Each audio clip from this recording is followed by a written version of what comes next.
On Being a Pagan. Alain de Benoist. Translated by John Graham, edited by Greg Johnson. 2004. Originally published in French under the title Comment peut-on étre paien? Under the pen name Albin Michel, 1981. Narrated by Skeptical Waves. Chapter 5, Dualism, For and Against.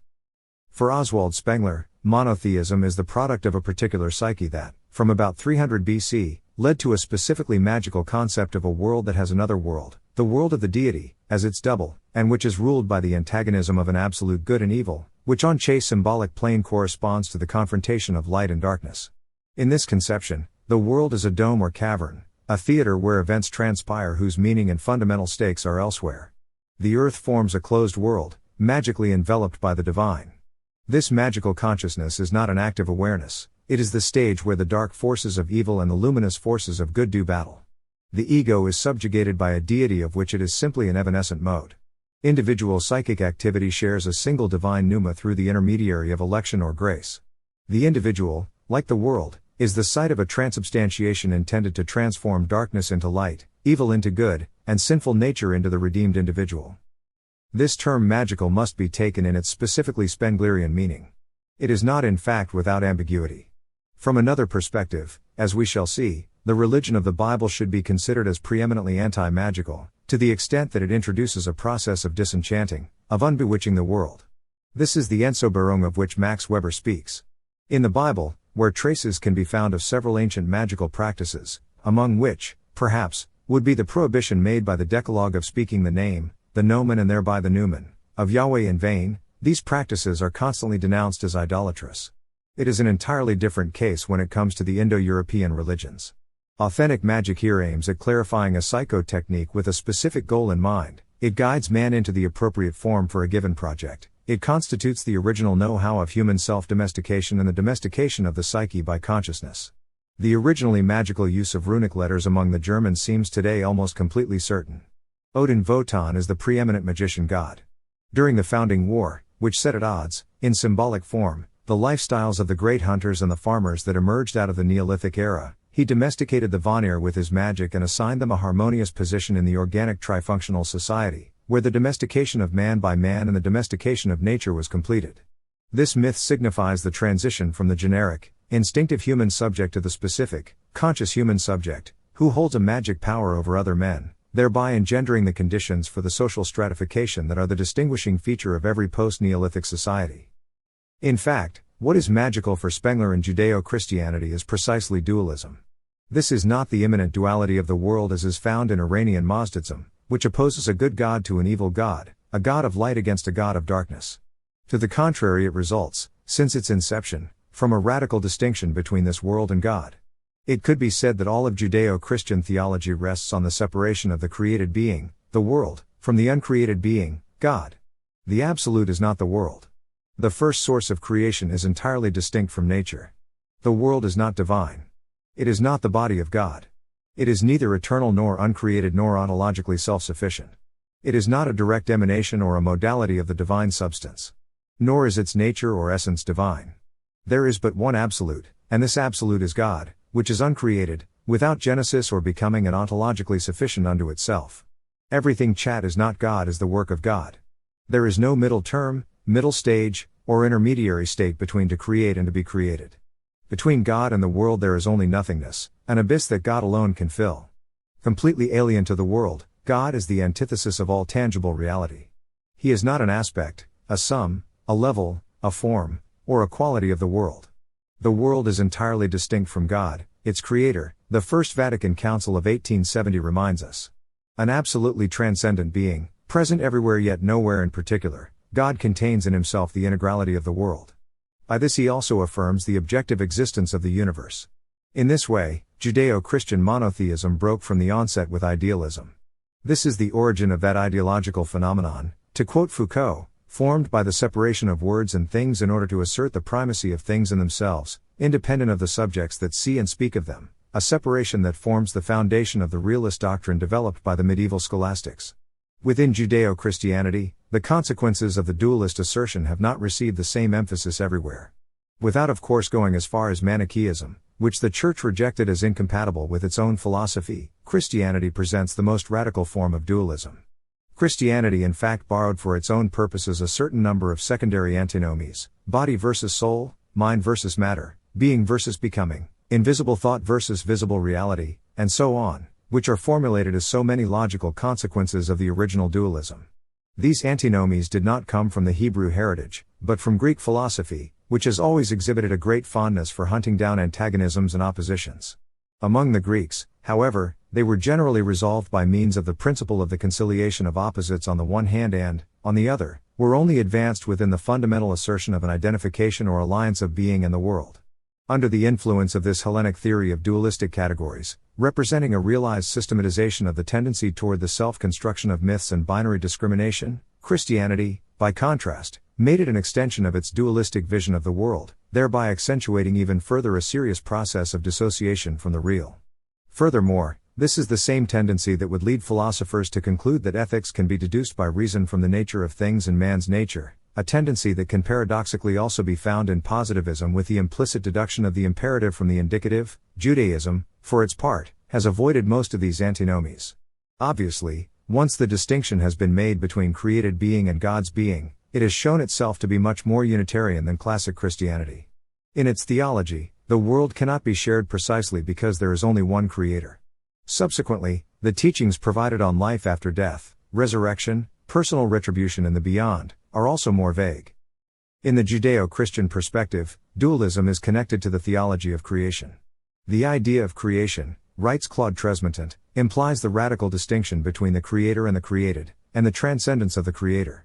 This is the assertion that constitutes the very opening of the Bible. In the beginning, God created the heavens and the earth, Genesis 1:1. How was this creation made? It was created ex nihilo, out of nothing. God did not create the world out of shapeless and unorganized matter, out of a chaos that existed before him and on which he would have worked, in which case he would simply be an organizing demiurge, and there would be two non-created absolutes, God and matter.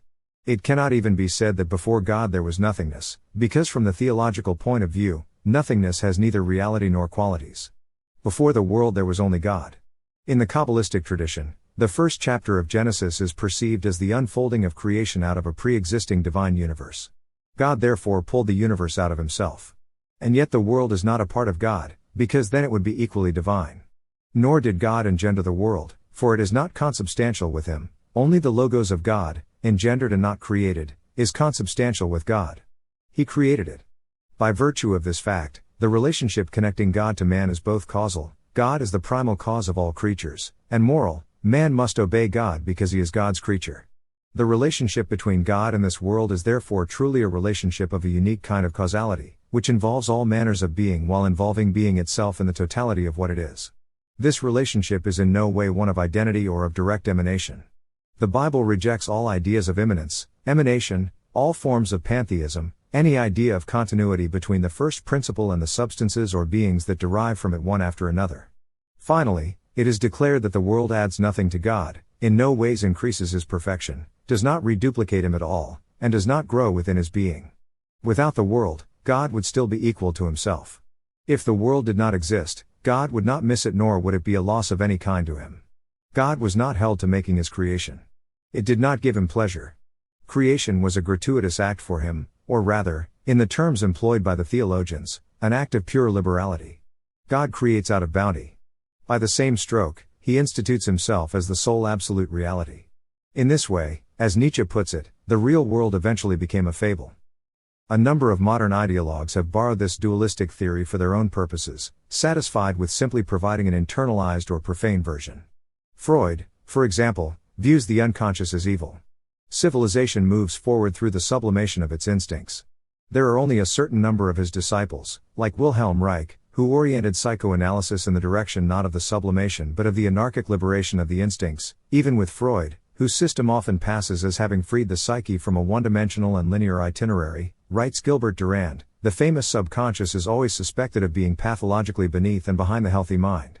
This reveals how poorly suited duality is for modeling a domain of multiplicity.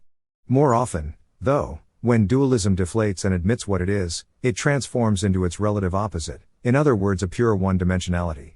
One then passes from one extreme to the other, the malaise of the profaned unique naturally follows the malaise of the divided consciousness.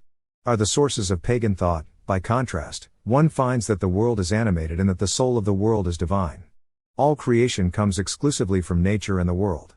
The universe is the sole being and there cannot be any others. Its essence is not distinct from its existence.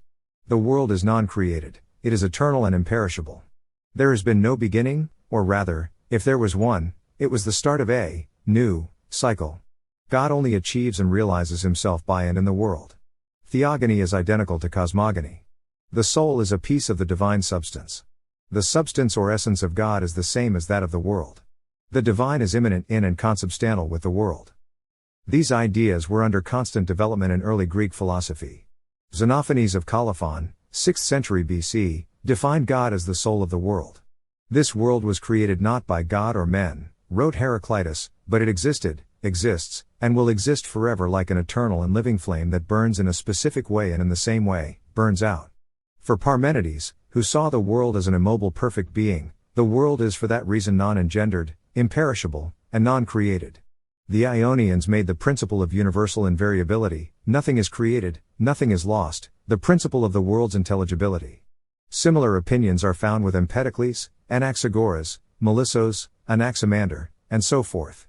Even later, as noted by Louis Rougier, in the majority of schools, Pythagoreans, Platonists, Peripatetics, Stoics, and Neoplatonists marveled at the eternal return of all events, which excludes an absolute origin of time, a first man, and a final eschatology that will not be followed by another beginning. Aristotle himself taught in the 4th century BC that the universe is divine. As God's intellect contains the specific ideas of all things as exemplary causes, it follows that God is only self-aware and ignorant of creation.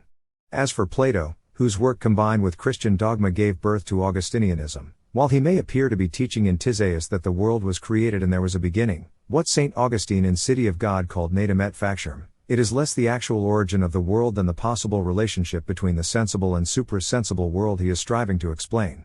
In other words, he is led to envision the creation of the world to explain this relationship and not to deduce the latter proposition from the first. The results are quite different concepts of humanity. In the Bible, man realizes his destiny collectively by returning to the state of innocence that existed before sin, whereas with Plato, man must realize himself by assimilating as many of the eternal ideas as possible. For Plato, eternity is simply the form life takes in the world to which God also belongs. Indian thinking on origins attests to a similar concept with its ideas of a cosmic being, a universal soul, Atman, and a conscious infinity, Brahman. Here again, notes Alain de Benoist, there is no irreducible dualism, or real opposition, in the play of opposites that constitutes the field of our perceptions. Whether spirit and matter, consciousness and unconsciousness, inert and living, day and night, white and black, good and evil, or active and passive, it is merely a question of opposition between complementary and interdependent elements, which exist only in relation to each other. It is inconceivable in Judeo-Christian monotheism that God would reveal himself fully by the world and that the world could fully depict his face. The land promised to man will never be permissible to God, observes Mark Patrick Heterman. Levinas reacts even more violently, so here we have the eternal seduction of paganism, which goes beyond the infantilism of idolatry. The sacred diffusing throughout the world, perhaps Judaism is only the negation of that. From the pagan perspective, it is impossible to ever entirely dissociate God from the world. His connection to the world is not based on his being the absolute primal cause, and men are not contingent creatures to whom he gave birth ex nihilo. Paganism rejects the idea of an absolute first creation, which is a core component of Judeo-Christian monotheism. Likewise, it rejects all mechanistic epistemology, any idea of a global end of history, just as it tends, along with Spengler, to substitute the idea of destiny, Schicksalsidee, for the principle of causality, Causaliteitsprinzip. The idea of creation, said Fichte, is the absolutely fundamental error of all false metaphysics. Since that time, Heidegger has shown that the idea of creation does not emerge from philosophy.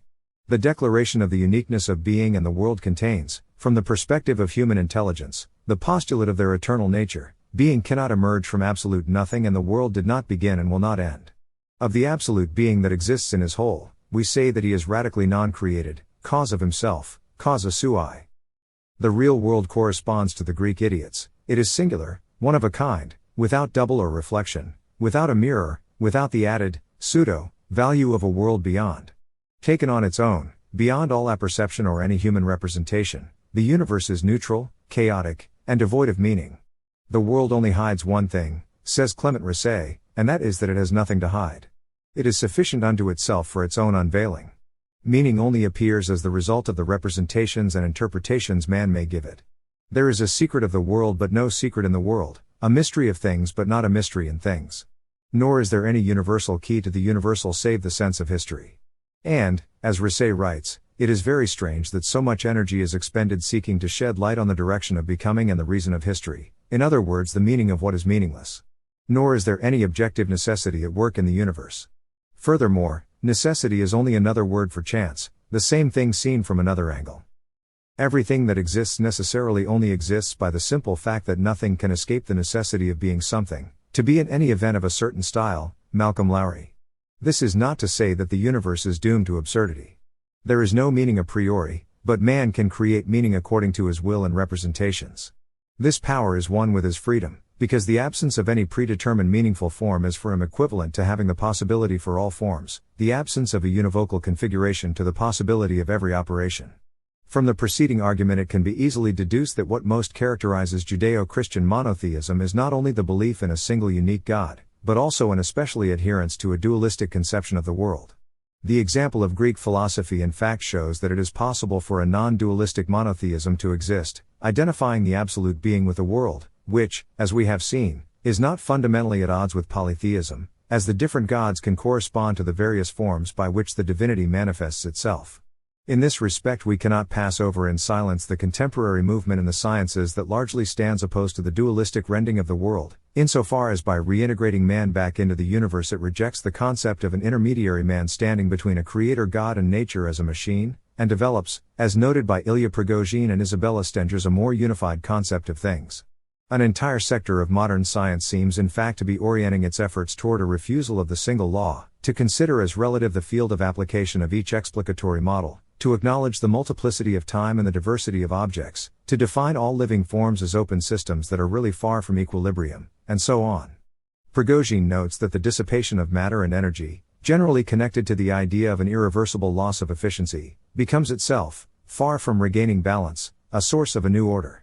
Stéphane Lupasco demonstrates the reality of the contradictory antagonism built into each particle, which means that a total separability of beings is impossible, and is only realizable to a certain degree, just as, furthermore, a total inseparability is impossible. In the universe, every subject represents an actualization whose object represents the antagonistic potentialization. General systems theory, chaos theory, recent applications of cybernetics, the thermodynamics of dissipative structures, all these disciplines counter, on different levels, the metaphysics of separation, while making sure not to fall into the other extreme of a flattening metaphysics and the one-dimensional.